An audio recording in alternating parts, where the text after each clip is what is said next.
to give you a report. So, on the outside, nothing's changed. I'm still as stupid as I was before. On the inside, there is this emptiness that you talk about. Different modes, as it was, like different gears in a car, for example. The car's still the car, so the emptiness is always the emptiness. But one of the gears seems to be, I can't quite find it. It's, I've lost it. Something not right. Where is it? You know, there's kind of a flavour of, maybe I need to close my eyes now, maybe I need to sit down, or maybe, you know, something's not right here. So the looking starts again, the seeking starts again for a while, and then I have to. Then after a while I become conscious and I call off the search, because I know that the emptiness is always there. So the searching is just taking me away from it. The search is just what's going on. So then actually, it's like,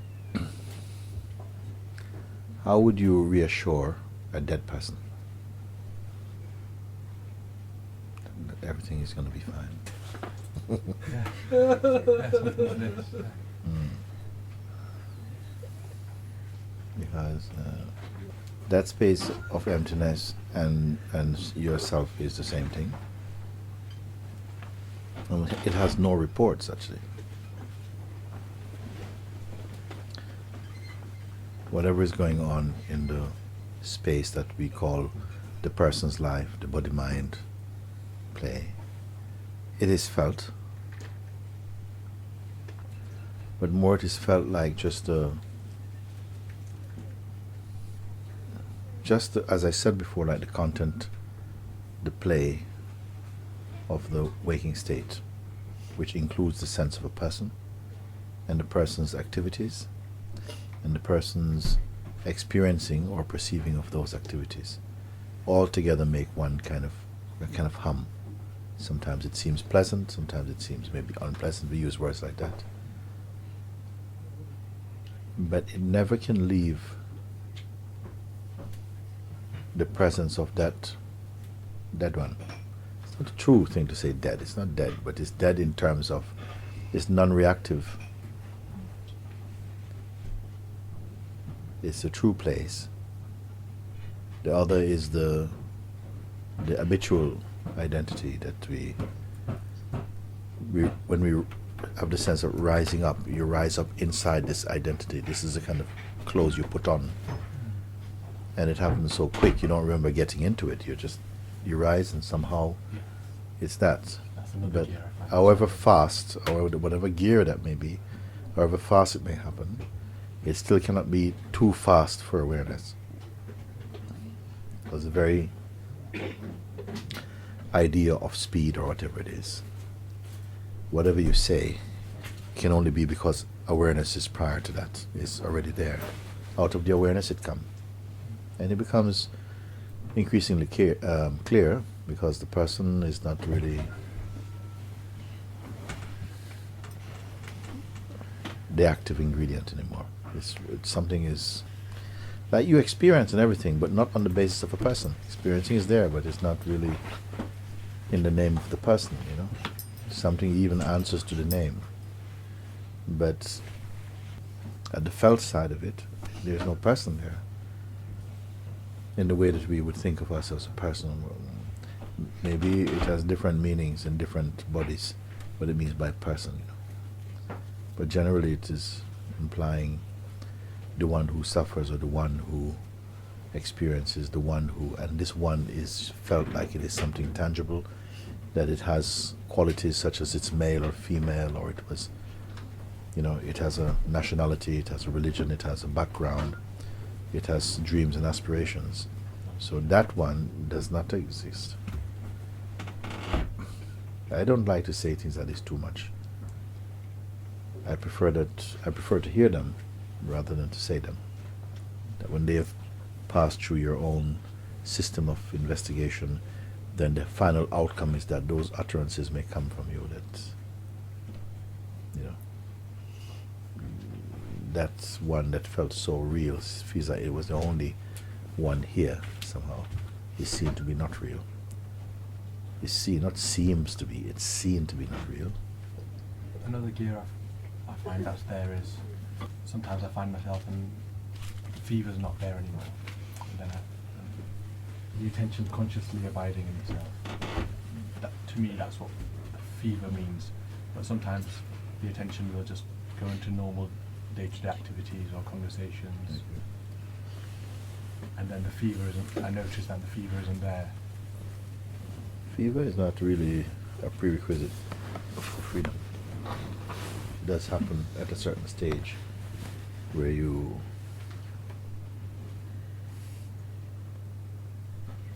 in that changing over from being a person and coming into presence. Often you pass through a fever state, a state where something is burning up.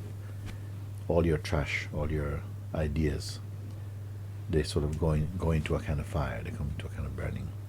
And it feels painful because also in this fire is your idea of yourself.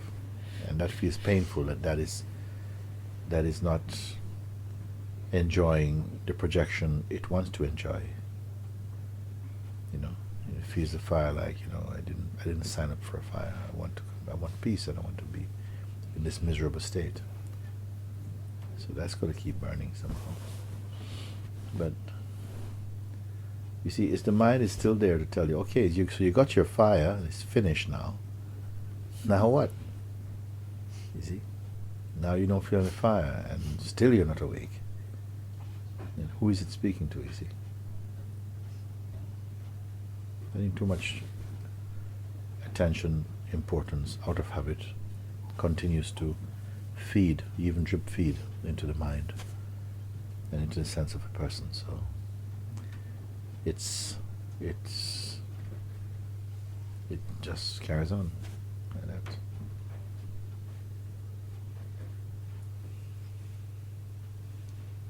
The minute you say sometimes, you know, to be without waiting, but don't go to sleep.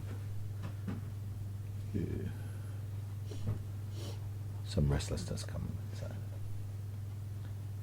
Like that's the only two modes you can be in. Either you're moving to the next scene, or you just go to sleep, or feel bored or something. But what is that which is not any feeling? No, it's not in the reading, it's not in the feeling. It doesn't know about waiting. It doesn't have anything like patience. It doesn't pertain to that patience or impatience. It cannot be seen with the eyes or with effort, with visualization. Imagination cannot reach it. Study cannot discover it.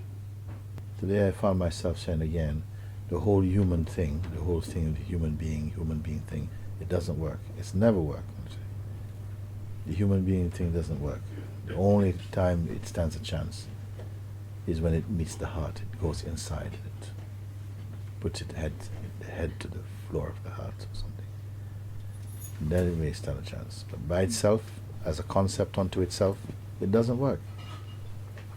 Because the person is always selfish and myopic and narrow. A narrow form of consciousness. But being with you these 2 years, it feels like it's always seen when the person is there. You know? There's no unconsciousness about it. It's so apparent. Yes.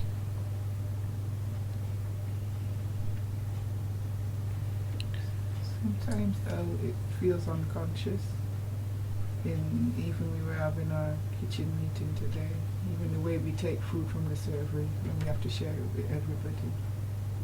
You know, the person comes in there in small little ways. You know, because it's like me first. It comes in, but you're conscious of it. You know? I don't know for sure. I don't know for sure if always I'm conscious, you know, and if always everybody's action is conscious. Because if you go bring it right down to the micro. Yes, initially has to be some deliberate intention to observe these things, Yeah. because it's easier to stay in the groove, to stay in the mold. I was saying to Jerome today, you stay only in the mold, you become moldy, meaning you're not fresh, nothing fresh. And without thinking, it can just seem that like a sort of reflex, which has nothing to do with effort. Again, the consciousness takes the shape of the person. This is. Then I would want to look again and say, is the person a problem? Does it automatically mean, if there's a sense of person, means that you're not the consciousness? I said, not at all. Person is just like a sort of like a. It's our most accustomed to hypnosis. There's no swinging gem happening in front of you, particularly.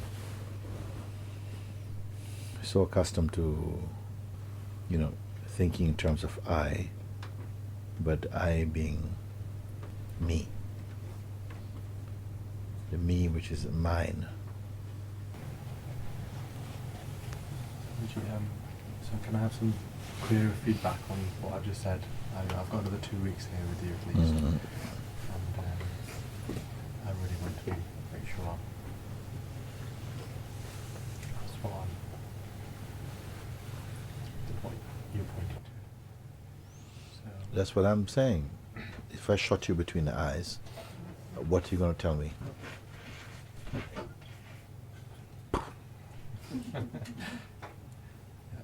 Varun, are you okay?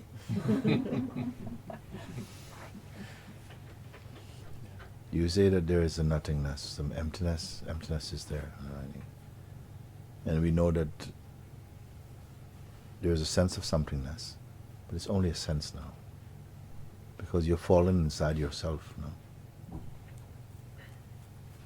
When we talk about this raindrop falling to the ocean, when it meets the ocean, can it come back and talk about this meeting, what I had a lovely meeting with the ocean? And the same thing is like this emptiness thing. But it seems like, yes, the sense of the person, the sense of an I is still there, that knows this emptiness. It visits there. And it's quite happy if we can get a season ticket to be there.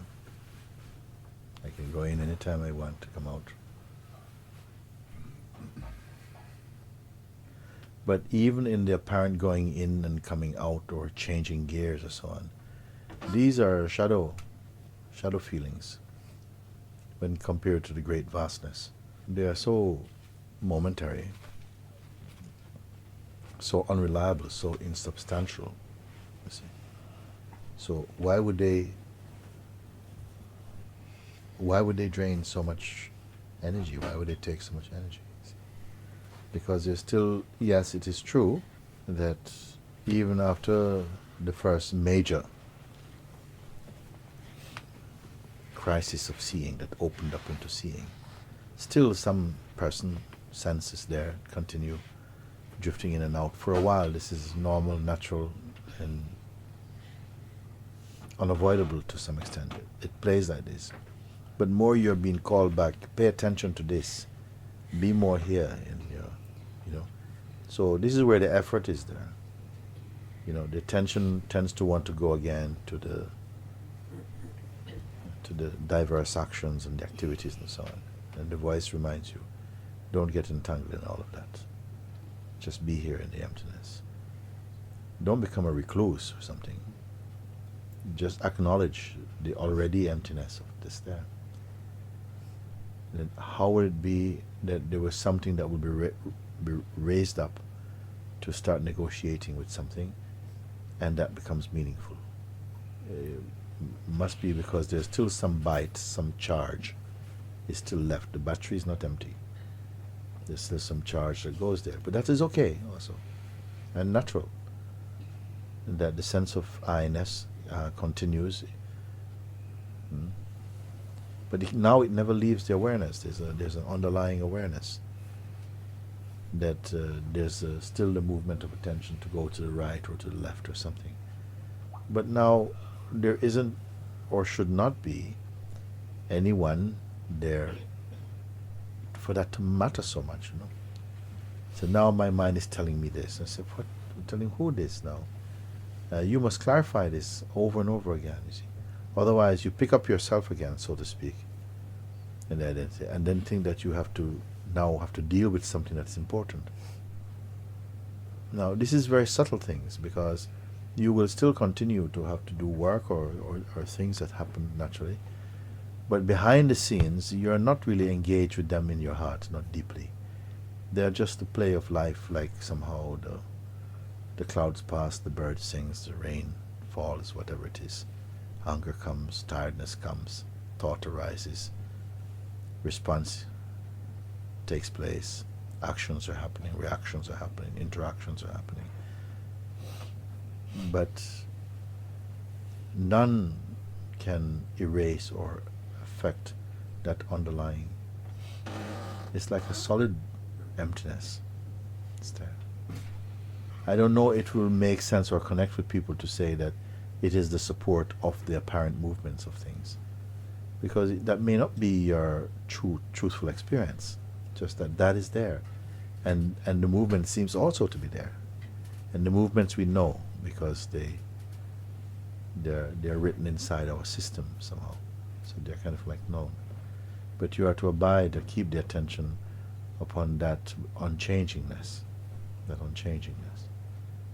And something feels like it divides, and you become another action, another hero, another movement, then you are to question that, you know. Because something wants to act with that name in that costume, to go out and say, yes, me, you know, it's fine, and infuse passion comes up, and then comes this kind of delusion or distraction or something, and then that becomes real. When a person enters into such states, it is not easy to speak to them and say, stay as the awareness. It's as though, like, you know, okay, it becomes irritable for them, because now the energies want to pay attention to the activities of the mind. And you feel that. You'll feel it's difficult to say to you, don't touch that, stay as the awareness. Or it may seem like you may say that with your mouth, but you feel it's not going in, because you're otherwise engaged or something, you see. So this is why it requires some practice to stay consciously focused. In a sense, it shouldn't go on for very long, because each time the I, me falls away, the joy arising out of the absence of that egoic I really pushes you into, you fall in love so quickly with the being, and once that has happened, then not much assistance is needed. That's why I say, when you're in love, no one has to remind you, remember you're beloved. It's not, the fascination is there for you. So then when I see that, I say, okay, first, don't go out for a while. Don't go out on your honeymoon night. Stay home, no?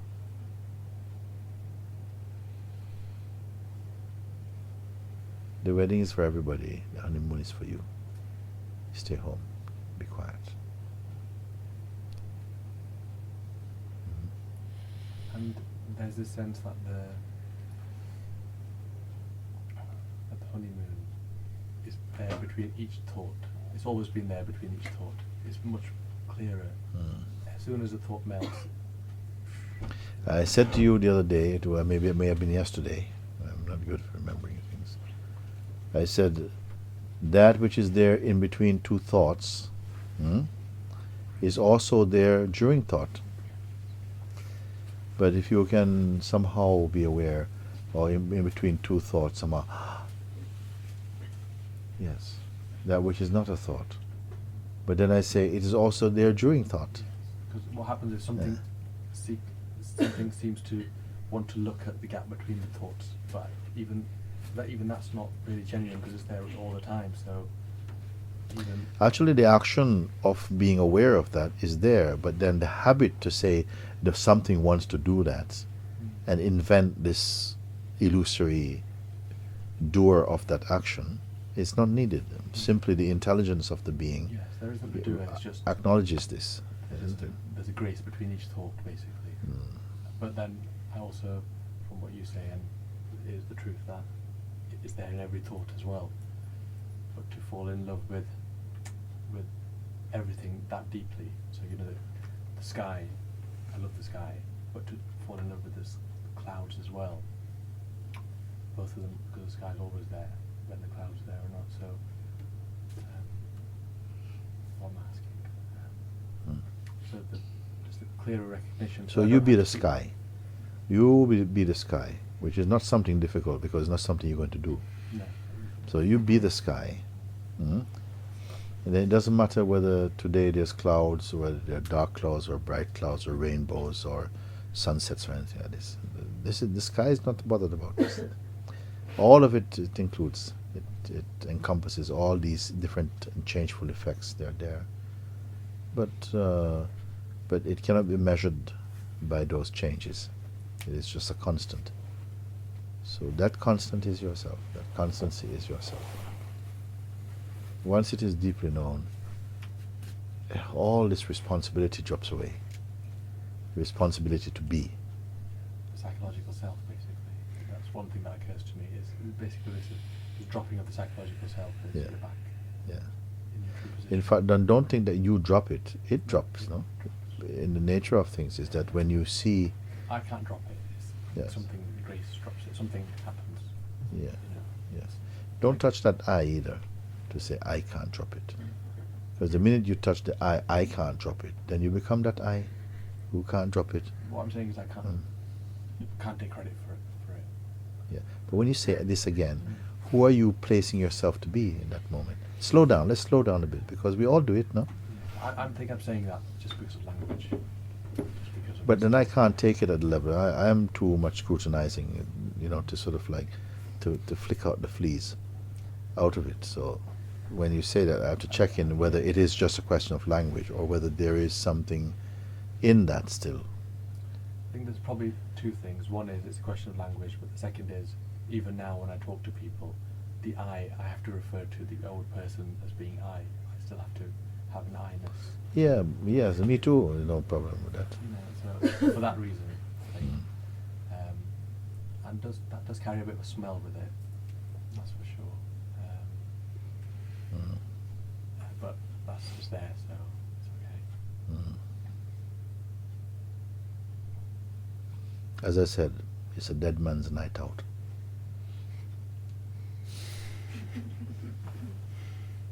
It's a dead man's night out. Where will you go? Just really hold that.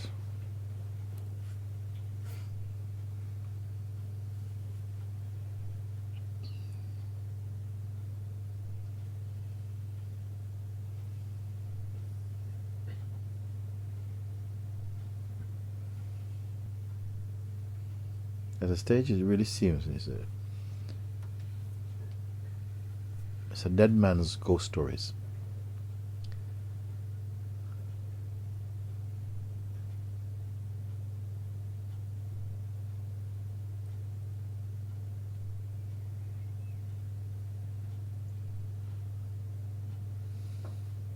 There is something that just really has to cook itself. It has to just get cooked somehow.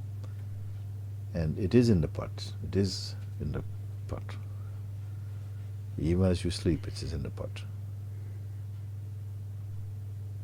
And at one moment, you're not able to find that old reference. It has no bite.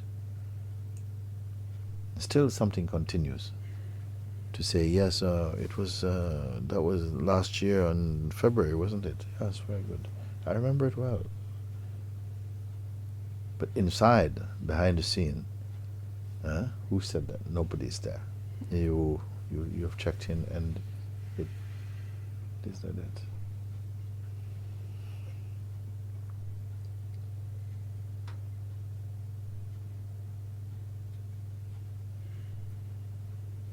I also have the sense that, when I say I, there is also the sense that actually emptiness isn't that accurate for it, actually, because in my mind, the instructions coming, remain empty whenever a thought comes, remain empty, and goes back into that.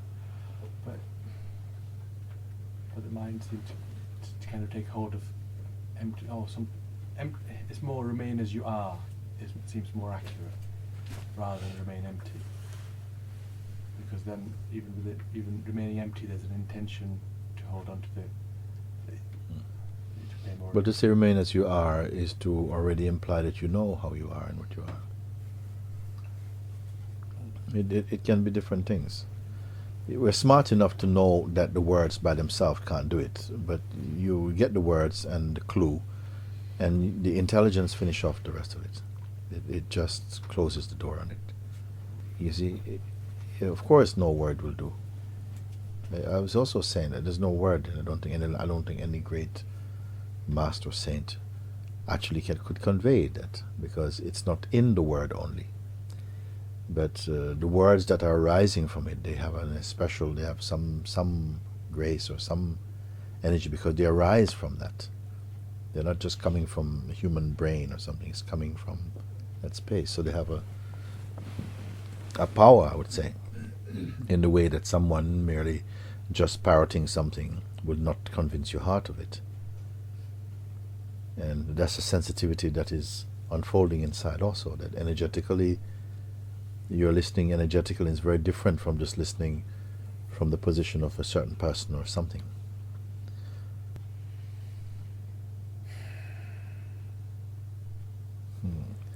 I had a dream once where I was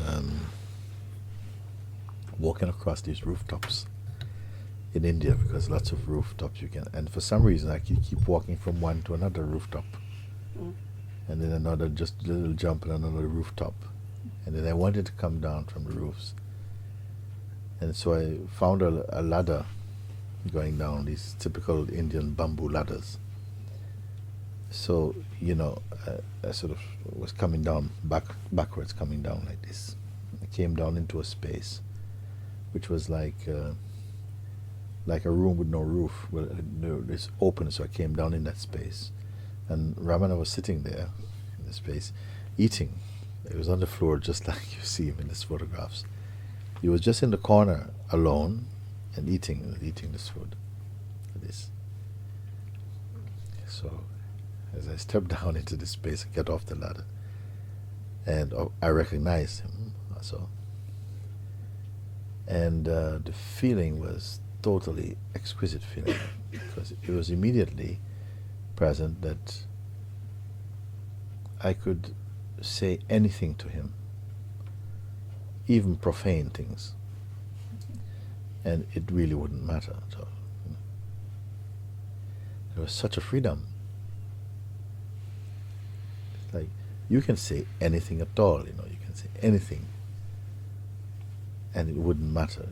It wouldn't be upset. It wouldn't be kind of, how could you speak like that? How could you let yourself down or something? How could you, your intelligence, or why are you speaking like nothing at all? There was just this presence which was sort of warm. He wasn't smiling. It was just that sweet detachment. But in that was communicated. There was nothing to offend, and nothing to praise even. But the thought came, but I can say anything to him. And actually I could do also anything. Could do anything. And I don't know, maybe my mind needed to have this feeling. But it was such a beautiful feeling. You see. And in fact, this was some years ago, I was in London, and Zenji was there. And I came in and I told him this dream. You see? And he said, "That's how I feel with you." I said, "Really? This is very good. If you have this feeling," because it was a wonderful feeling for me. That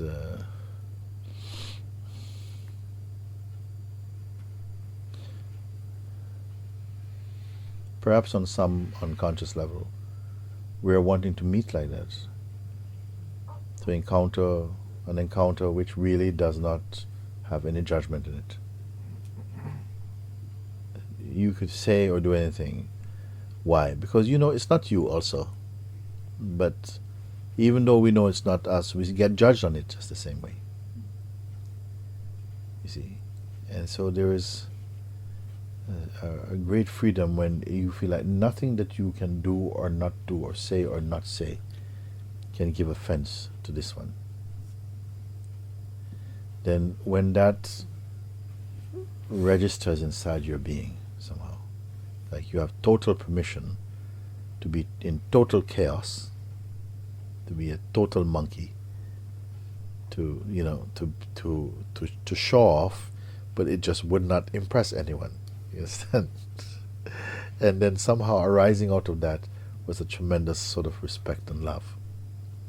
So maybe something needed to feel the freedom to be able to express like this. And then it's finished. It's finished. All that remains is that glow, that warmth inside your heart.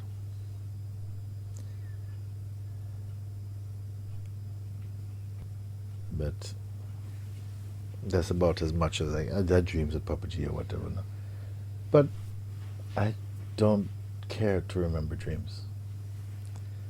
You know, if you say, what happened? I had a dream, so and so. Really? Okay. I would not really feel any significance in what kind of dream it was. Maybe once in a while something may pop up. But there are, of course, people who tell you very regularly, I had a dream about you, or I had a dream this thing happened, and we were going this place or something. And sometimes I tell them, just forget about it. Because they want to hold on to something like that. And I say, just let go and forget about it.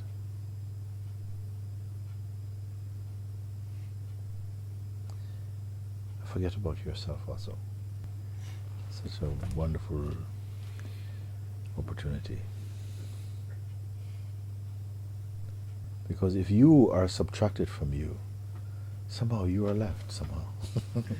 but without that addition.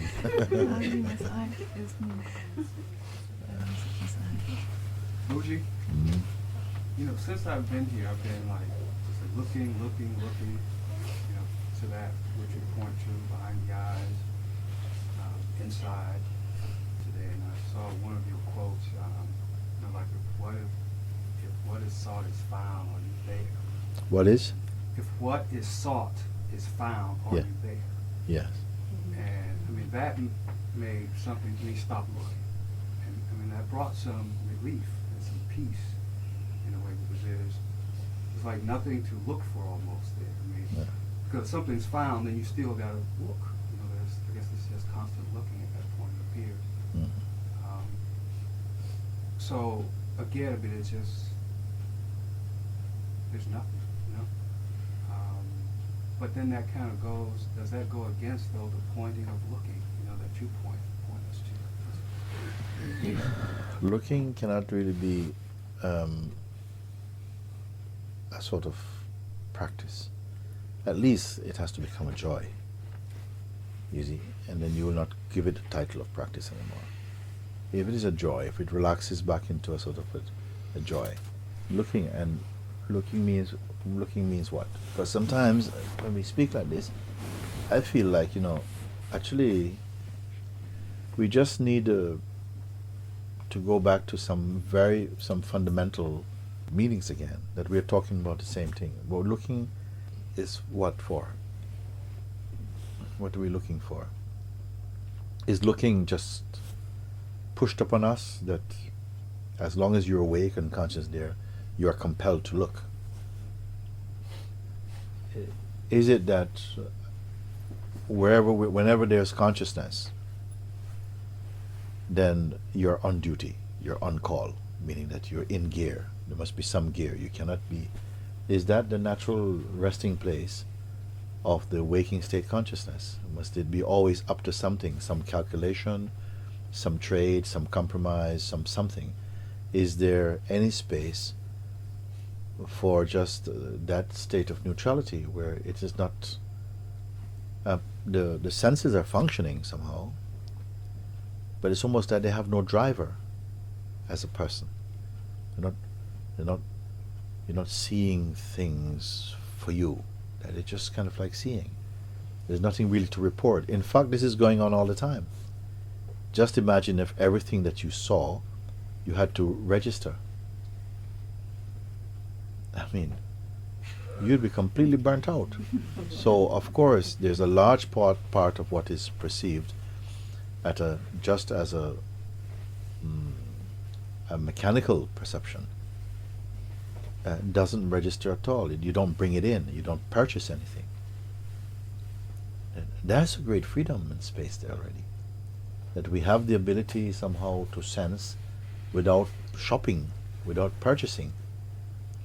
So you can look at anything in minute detail, but you don't bring it in. You don't create a relationship. None needs to happen.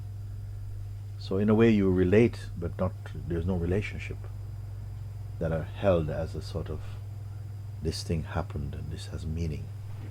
But So this is true also for the insights and the scenes, because they, an insight just happens or a seeing happens, and then the person grabs it, and now the problem begins, you see. Well, the person may grab it, but then that is also seen. It's when the person is now gonna live this scene. You see what I'm saying? Yeah. Where you're not in the scene. Everything has to be dropped. Even these insights and seeing. Like you say, it's not a happening. No relationship with it. Supposing you're walking down a road and you're just walking next to someone, and then suddenly they start to collapse. No, but somebody you don't know. You're in the marketplace, and suddenly you catch them from there. You see? And they're going down, and you lay them down. People start looking and say, "Are you all right?" And you say, "Yes, it's fine, it's fine." Okay. Somebody came and said, "Oh, it's okay, it's fine now. This person I know, and I'll take care of them, whatever." So you walk on, and then a thought comes. You did really good. You really earned your star today. Very good. No? And something inside feels, I don't like this. I don't want to be feeling like that. I don't want to be thinking like that.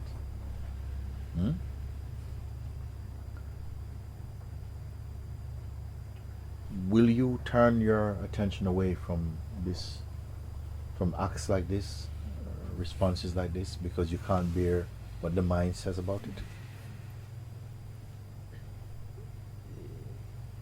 You may feel discomfort because you may say your mind or your ego or some thought come and say, haha, and you really did well there. Everybody saw you. Or, next time you walk down here, people are going to say, hey, you're the guy who saved that lady the other day. Very well done, or something.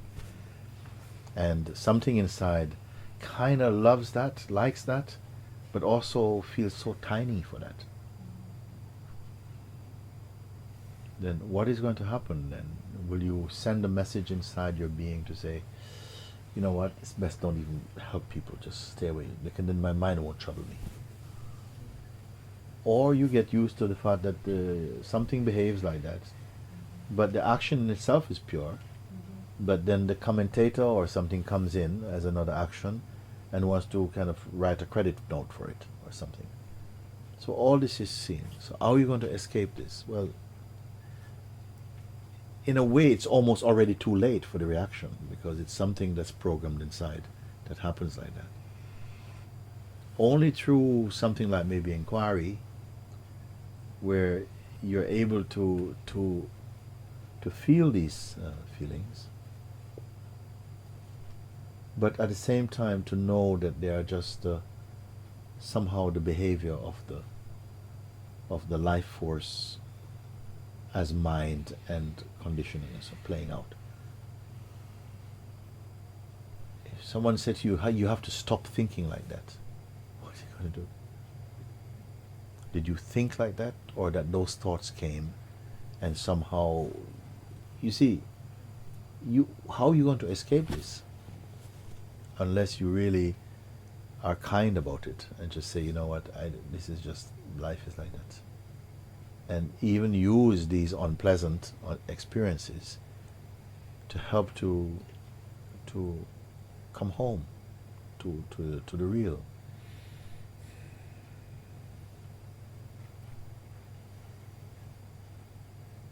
When people say that my mind take hold of it, I want to say, well, so what? So what if the mind take hold of it? Why should it matter what the mind does? Is there not a difference? You see, in a way it is good, because if mind take hold of something, and then if it is just, if mind, whatever mind means for you, has that power to just step in your most intimate moment, just, I'm here. End of. You're talking to God. Lord, hey, I'm here. You know, I'm doing so good. I can talk to the Lord. You know. So, what are you gonna do? Who are you? Where are you? So these things, in a way, they force you to go out of this plane of living, of relating somehow. This is why I keep using it. You have to be the cow to jump over the moon. Because you want to dare, you want to fight the mind. You can't beat the mind. This is its territory, its game, in a way. But you are not that. And it cannot be without you. But you can be without it. But it cannot be without you. You have to contemplate this thing and say, "What is this? If this is true, that I can be without this kind of psychological personality, but it has no reality independent of me, the one who perceives it." Then you must contemplate, what does this mean? It doesn't matter what the mind says. You are going to come to this place. Doesn't matter what the mind says. At the moment, it seems to matter what the mind says, because you want to have a good mind. You want to have a spiritual mind, a nice mind, and you and your mind walking to heaven together. Well, it may be not going to happen. You maybe have to leave him. And mostly we're talking about the conduct of our mind. The mind, there's no such thing as mind by itself. Mind has no life by itself. It somehow is borrowing from the energy. There's some kind of force. I said before that in our country, we call the mind, in this aspect, we call it like a spirit being, in a way. We don't just call it thought. Each culture has its own relationship to that. But we kind of feel like, it's kind of like a spirit being. And it's somehow seems like it's working to create duality in you, to sustain duality in you, to keep you in that relationship of duality, so that you will never meet your own unicity and be one. Because the moment you are again, your eyes are clear to your own self, the mind has not that power. So it seems as though its sole job is to keep you split, so then your power is halved or broken. And so, in a sense, you're just dreaming your existence. But at some point, as you come into this seeing by whatever road, but you're coming into genuinely into that recognition, but I'm not the thing I've been functioning as. When I'm functioning as a thing, mind has tremendous influence over that thing. But I'm not a thing. This is a kind of construct. When that begins to dawn inside, then what the mind says or doesn't say will not affect you so deeply. You'll be able to use mind for practical functioning, but you'll not call him, because it's not appropriate. His presence is not appropriate here. You see.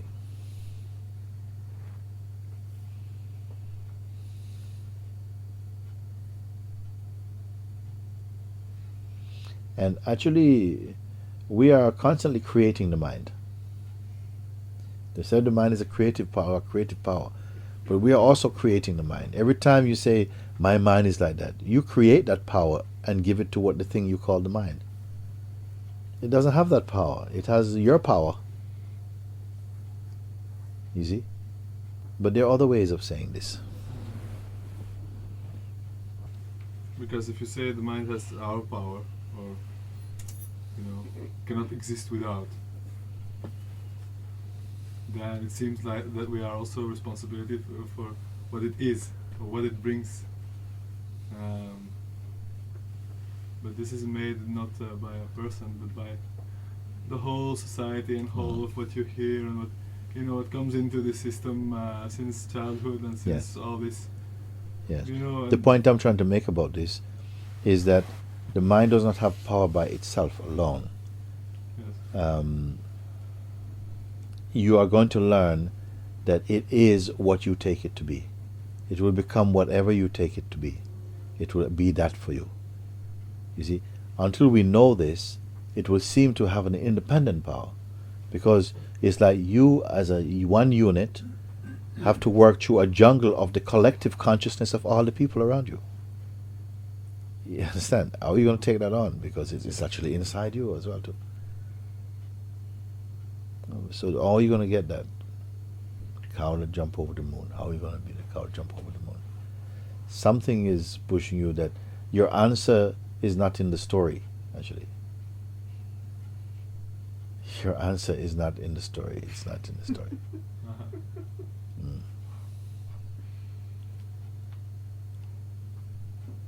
You are not in the story. It's just a kind of self-portrait is in the story. But you see, it's not easy for this to work as a teaching. You see, because if you as a teaching, then the mind will be a learner, will be a student.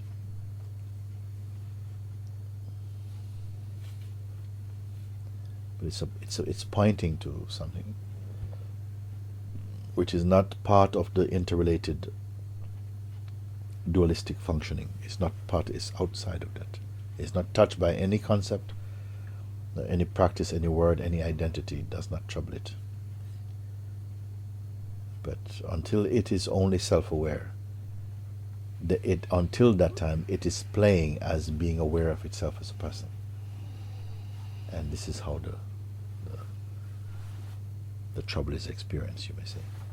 And yet that trouble is also part of its own journey into space-time, which it creates in order to have the taste of experiencing, because it has to play the game that it creates in order to return again to its own wholeness of recognition. You see.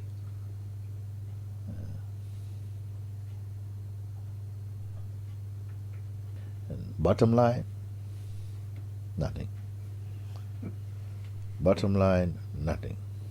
Final word, nothing. First word, nothing. Middle word, nothing. And yet, it cannot just be left like that. It depends on to whom the conversing is taking place, with whom it is taking place. Because for one to say is nothing, I go, oh my God, it's like, I cannot somehow, I cannot integrate these words inside myself. For another one, if you say, bottom line, nothing. Poof, finish. So, there is no such teacher who, relying upon their own experience, based upon identity, can know what each student needs. It cannot come from experience. It must come from intuition. It must come from... intuition is fresher than experience. Experience is already past, it's something old. Intuition will surprise the one through whose mouth the words come, or the actions come.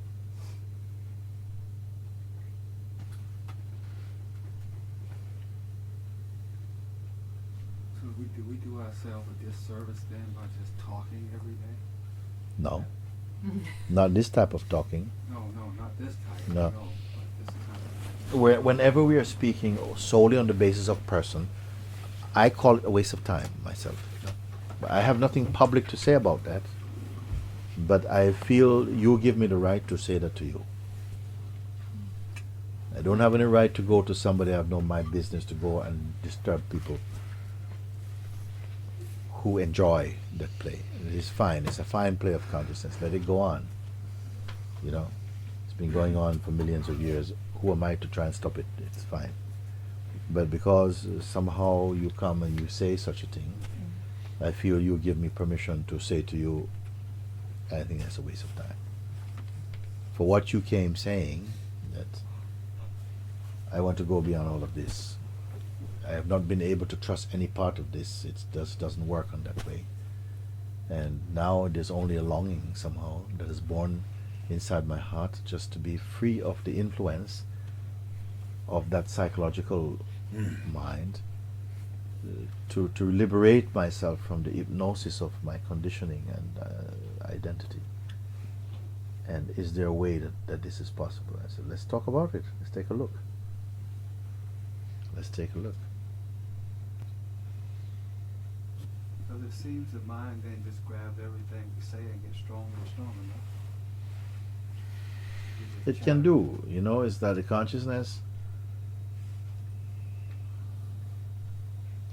is functioning through this body and this, what you may call this orientation, which is in a way oriented towards bhakti, okay, to speak jnana.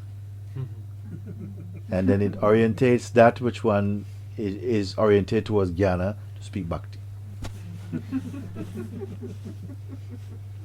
This is its roundedness, meaning something here is totally, sometimes I think, my God, why am I speaking like this?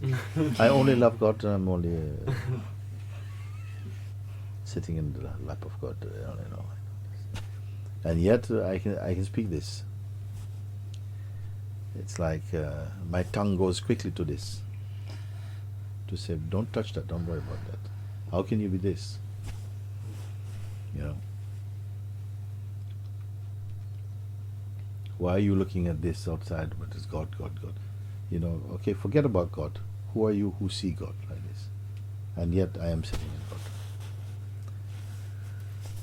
And then one who probably has a more natural philosophical predisposition or whatever. Because to say forget about everything for me is pure love. If I tell you forget about everything, you know, you're just not going to get it. Just drop it. That for me is love. Because love does not want to see you suffer. And the more we talk and go into these different channels of the mind, I say, there's kind of suffering. Yeah? Drop it. Can you? Then you find immediately love. And this love is not a sentimental love, merely. It's pregnant with wisdom and everything. It's both jnana yoga, bhakti yoga together, karma yoga, everything together. How could you put that in a capsule? Be dead, but fully alive. What it means. Actions, reactions, talking, not talking, doing, not doing, all these things are going on. But they are going on. I am not behind them turning the wheel.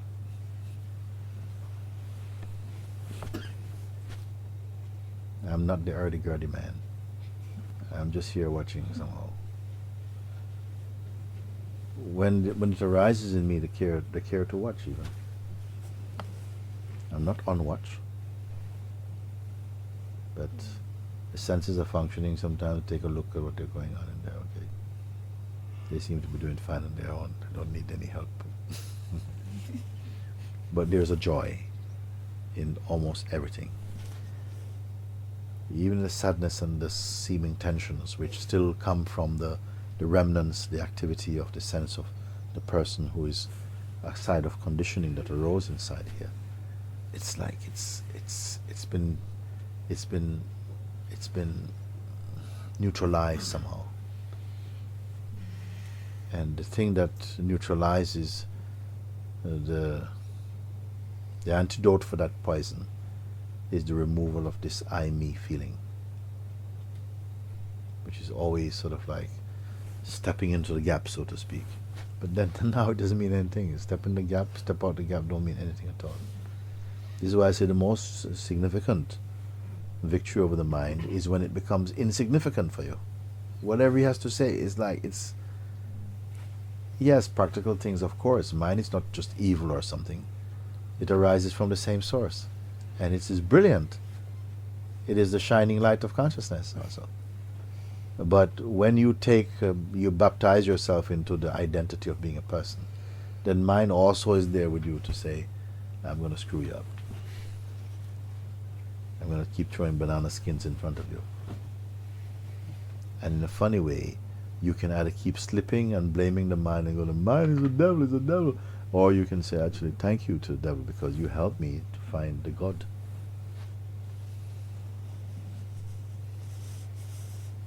You just sit and think, there's one part of life that's no good. It's only bad. Or you can say, actually, there's one part of life that really burns and bites, but this is my fiercest teacher.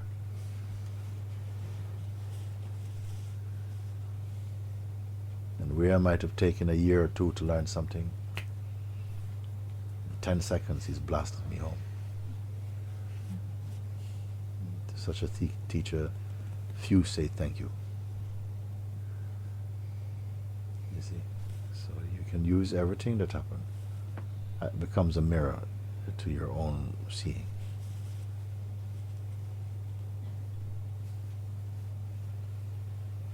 You just left somehow, something is taken off. You just left, just, I don't know.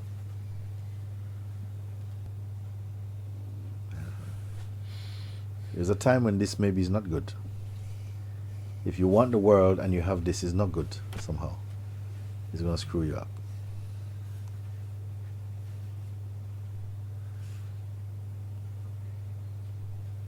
But if you desire only this, then it won't matter the rest.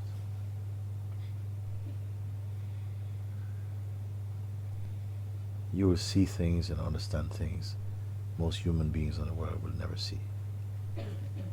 Maybe not in this lifetime, maybe another lifetime. Each one, the fruit comes ripe on the tree. Even on the same tree, they are ripening at different times.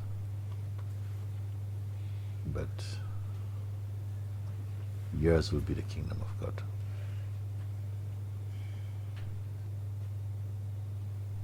The satsangs themselves are somehow scraping you out, scooping you out from inside. Scooping all that, throw it in the fire, scoop it out. So only emptiness is inside now. But the facade is left, you know. So you look like you, as people remember, but inside there's no you. There's only the emptiness, the space. And it's not just like, you know, inert. It's not inert. This is the thing. If it was inert, then what a terrible game. Inert means, well, sterile, dead, nothing. There's nothing there. It's just like dead space. If it was that was there after all of this, oh, that would be dreadful. It would indeed be very dreadful. Bottom line, inert.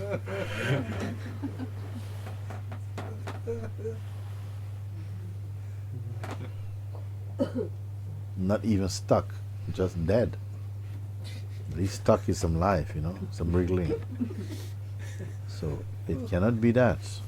This emptiness, this nothingness cannot be that.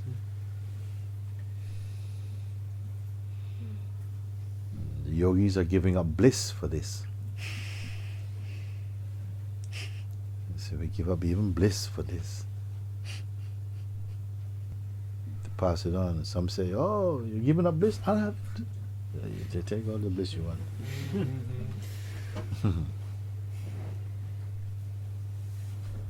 And it's not a thought. It's not the yogis have as really ultimate thought. It's not a thought. It was never a thought. It has been thought about, but it is not a thought. But the bliss is very good. The bliss inside.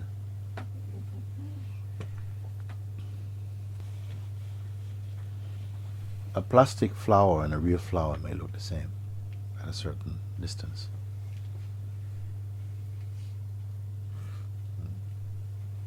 There's a shop in Brixton that sells beautiful plastic flowers. They are so lifelike. Oh my God. Look at that rose. I mean, huh?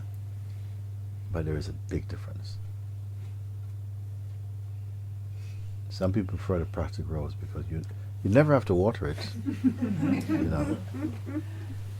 And you can have it 10 years, you know. You just wash him now and again, dust him now and again. He's there. The rose doesn't have that. Doesn't have that longevity, but it has that fragrance.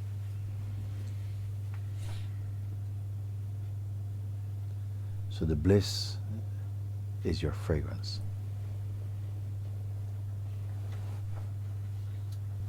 That intuitiveness, that wisdom is your perfume. But a flower nobody can find.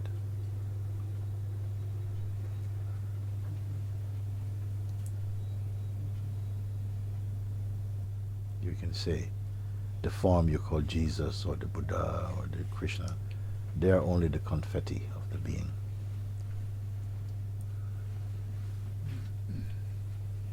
Through their presence you could know that which cannot be known. You can smell that which cannot be touched.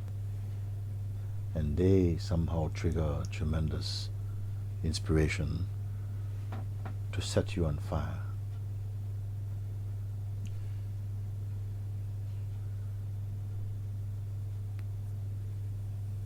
So that what you love in them, you find in yourself as your own self. If these beings did not show up in life, this whole human consciousness will just be a dead library. But they spoke living words that come from the living truth. Their ministry did not have to be long. It could have been a week or two, but the light cannot go out. See?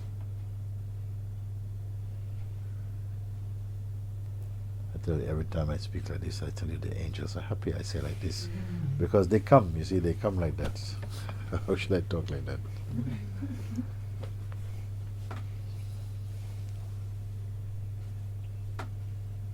It's just my poetic way of saying.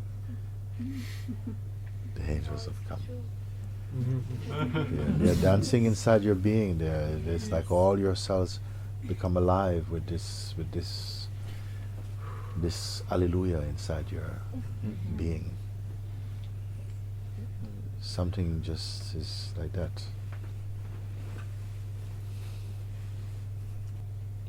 And then at such moments I find it's easy to say, don't be worried, don't be afraid, don't work too hard. It's not about that. It's just keep recognizing that yes inside your heart. Confirm yourself in it. I don't know.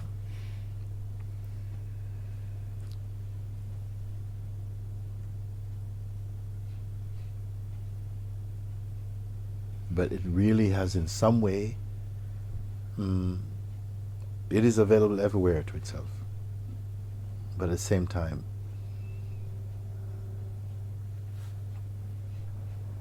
it's not made itself too easy. And this is the majesty of it. It is free, but it's not cheap.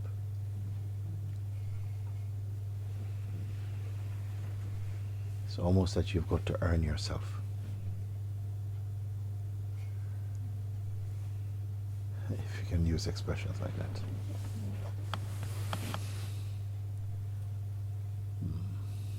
For a time, sometimes you feel that there is a you, and it is you, and you are the special one. You're chosen, and so on. We go through that stage, and then every time you try, sometimes you feel that angelic presence, and it's powerful. And then this you wants to use it, and every time this you arises to use it, you know, big custard pie in the face happens, and then it is so painful that quickly you burn it up. It burns up itself. Because when you are in the search for truth, your mistakes are double painful. You see, in the old regime, the whole way, you can just keep one after another, after another, after another, so to speak, as long as you have a sense of yourself. As long as you have the sense of yourself, these mistakes will feel like this. You feel that you want to be the doer, but then you fall flat on your face. But it's an education, and something is trust, asking you to trust and let go from inside.